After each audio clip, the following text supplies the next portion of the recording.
Hello everybody. Today we're going to be discussing a touchy subject that we think needs to be addressed. From October 9th to October 13th, the Eagle Pass Independent School District had what they called Impact Week. Impact Week was basically a way to bring awareness to bullying.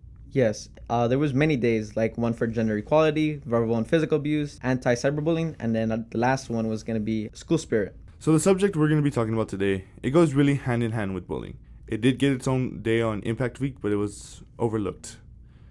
Our topic is suicide, or suicide awareness. Suicide is the 10th leading cause of death in the U.S. for all ages. There is one death by suicide in the U.S. every 12 minutes. Approximately 105 Americans die by suicide every day. Suicide takes lives of 38,000 Americans every year, and an estimated 250,000 people every year become survivors.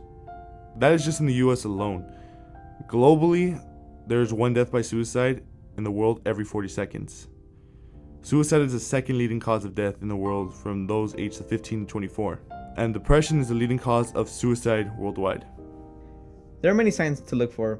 One major one is people talking about wanting to kill themselves or wanting to die. Now that's not the only sign you can look for.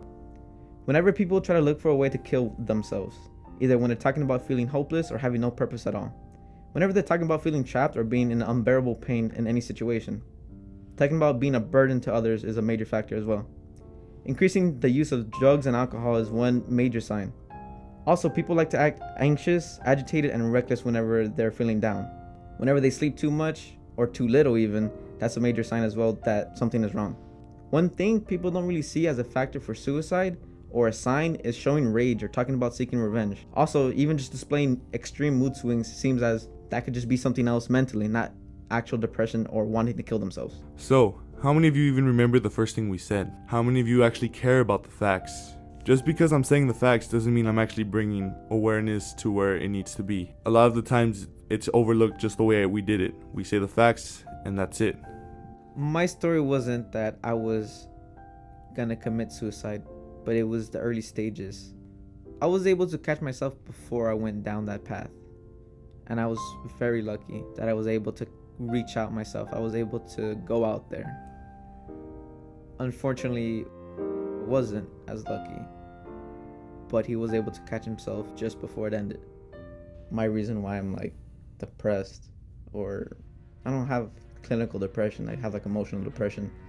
It's more of I actually have a reason why, because I broke up with a girlfriend I had, and it's a kind of cliche obviously, but the connection I had with her was more than the average couple. You see people that date for 6 months, maybe 8, maybe a year even, that's good for them. But we met each other freshman year, and as soon as we started talking, she told me that she didn't have a father in her life. Her life wasn't going too well. Her brothers were in trouble all the time, in and out of jail. Just really personal things, and we kind of connected almost instantly, pretty much.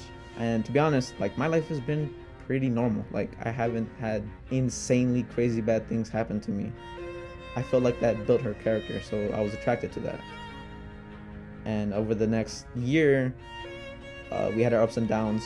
Mainly my fault, because I was still new to the whole relationship thing. She was my first serious girlfriend, and we overcame our lows. And then it was junior year, we were already on our second year of dating, and everything was been going fine. And then she started telling me things that she's never told anyone, like her parents. And the amount of trust she gave me was more than normal people give with their parents, which was crazy.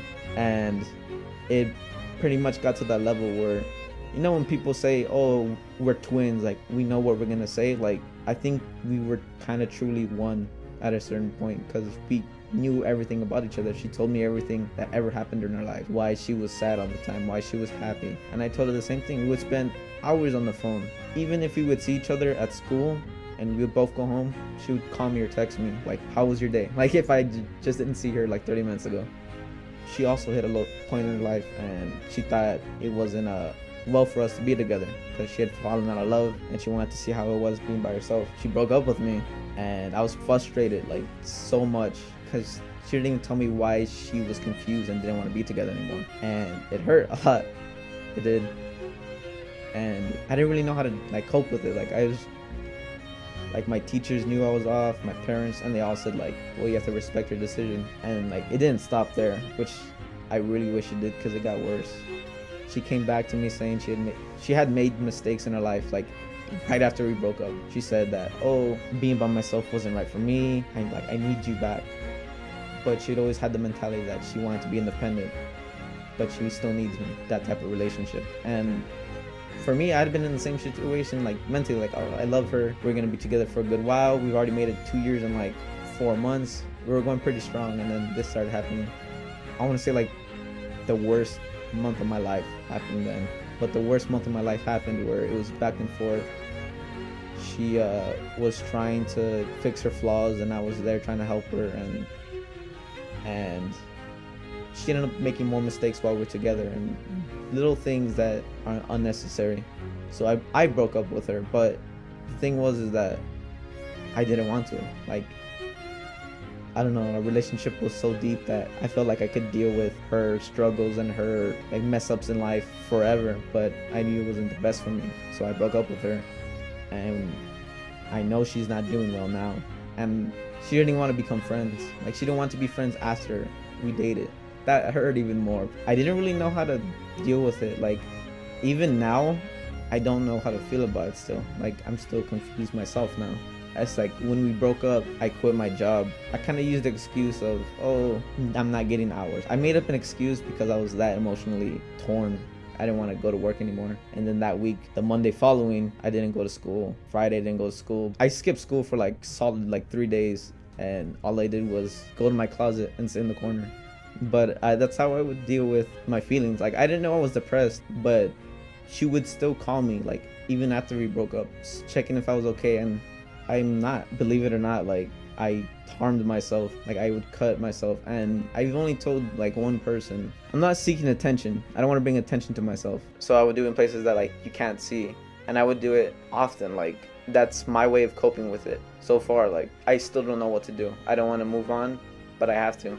I'm pretty much putting up a face right now for everything. Like, if I was my true self, We probably wouldn't be here right now if we were doing our true selves. You know, it's easier to fake a smile every now and then. it's hard trying to still move on when you're just stuck in a hole. It's not easy to climb out. So now I'm going to tell you a story in my life. I suffer from clinical depression. I don't know why or how it started. It just kind of just dawned upon me, you know. It comes and goes. It's very, very random even. You know, I get these, I always feel like I can't do anything anymore, or I don't want to do anything anymore. I'm in a slump, and you know, the people that know me, they always, you know, they don't want to believe or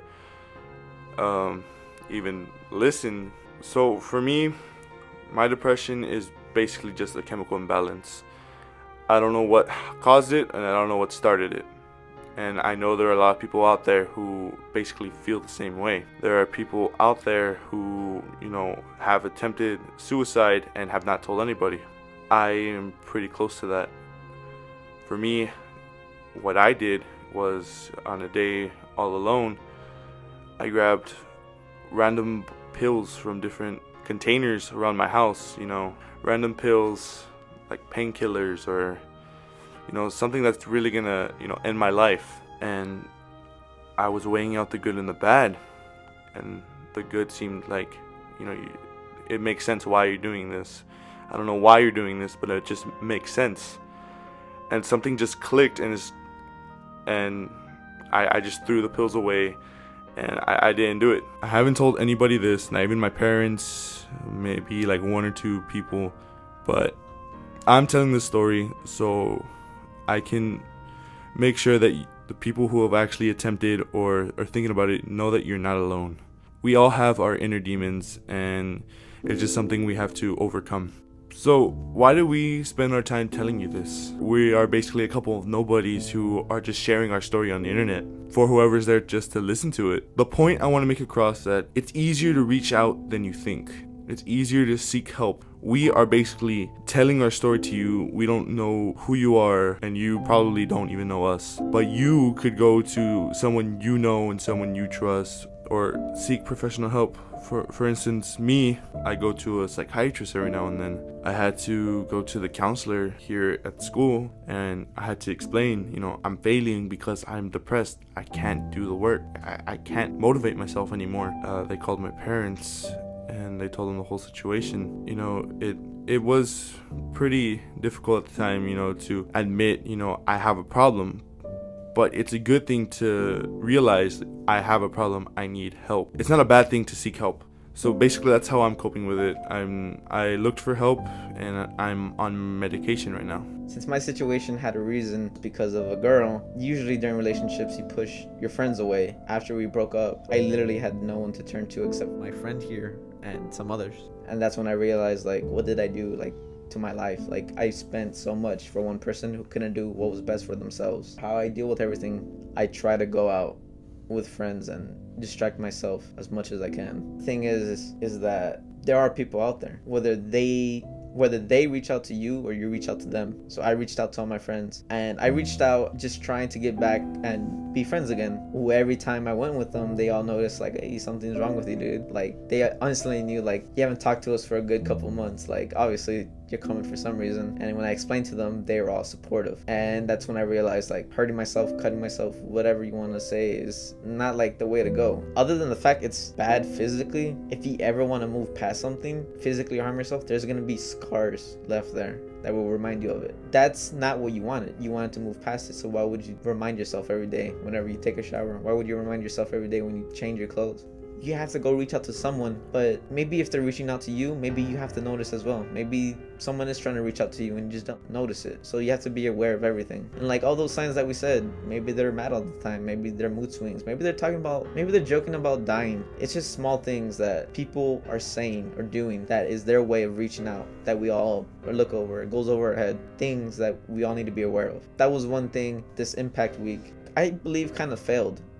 It honestly didn't focus much. Again, the day we had for suicide awareness was overlooked. What we're trying to do is we're trying to reach past that.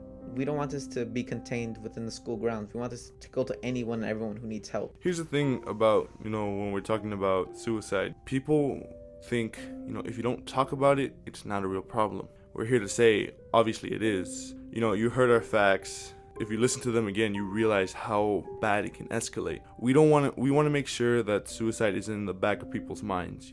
It's there and it's irrelevant. A lot of great artists have died because of suicide. For instance, this summer, the lead singer of Linkin Park, Chester Bennington, he took his own life. Another instance, a man full of smiles, Robin Williams, met the same fate. It's just sad what things escalate to. Everyone was surprised. No one knew there was signs. It's just something people don't see. We're trying to make sure that people do see what's going on, because again, it's so easy to fake a smile every now and then. See what's fake and what's real and really look out. I really want to applaud those who are having the worst time or rough time. They're at an all-time low. Their depression or whatever it may be, their broken family or anything. Their ability to keep on going every day, no matter how bad. The fact that they're either here listening to us. It's really just shocking now. Everyone lives with things in their mind. Everyone's always afraid of dying. Everyone's always afraid of losing their job. Just all these things. But people always forget that maybe someone just doesn't care because they don't care about themselves. Sometimes people tell you that they don't care, and it's really just shocking to think these people don't want to be here, but they're here. We're just trying to praise the strongest of all people, because have it probably even worse than we do, and we want to make that known. We have a minor story compared to everybody around. Again, we just want to praise those who are still standing, even after the toughest fight. You are something to someone. Always. Never forget that. Take time to realize that. It's the truth, and take that to heart. There are people who worry. You may not know it, but there are people who care all the time. You are never really alone. You aren't always walking on thin ice. You're important. You matter. Your mom's there. Whenever you have a chance with your mom, go talk to her right now. People love you right now. Don't forget that. So you should talk to people right now about how you feel. It's really that simple. At the same time, it might be the hardest thing you'll do in your life. Showing your true self to your boyfriend or girlfriend or wife or husband. We know it's hard, but there's a way out of this. It's going to be the most satisfying feeling once you realize people understand what you're going through. You'll be proud of yourself so much that you're gonna probably cry in joy that you overcame what you thought was gonna be the end. So before we head out, I'm going to leave a number. It is the National Suicide Prevention Hotline. We will also put the number in the description. It's really just so it's there and that there's always another option. 1-800-273-8255. Thank you for spending your time and listening to us. This has been our story. This has been our life. It's been hard for us, so we know it's hard for you. We know it's a struggle. It's just not going to be the end. And we're always going to be here for you guys.